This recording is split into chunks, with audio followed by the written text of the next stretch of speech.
নমস্কার বন্ধুরা, আমি হলাম সাবান।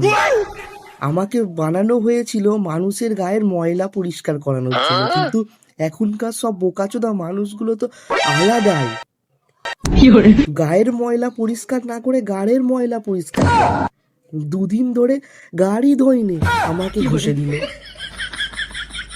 এদিকে গাড়ের বাল পরিষ্কার করবে, আমাকে ঘষে দিয়ে রেজার চালিয়ে দিল। দাড়ি কামাবে, আমাকে ঘষে রেজার চালিয়ে দিল।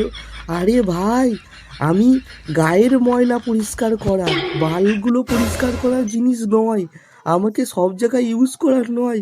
কিন্তু এখনকার লোকেরা তো এআই চলছে না, সব কিছু এআই অ্যাডভান্সড হয়ে গেছে, আমাকেও তো অ্যাডভান্স ভাবে ইউজ করছে। ও ভাই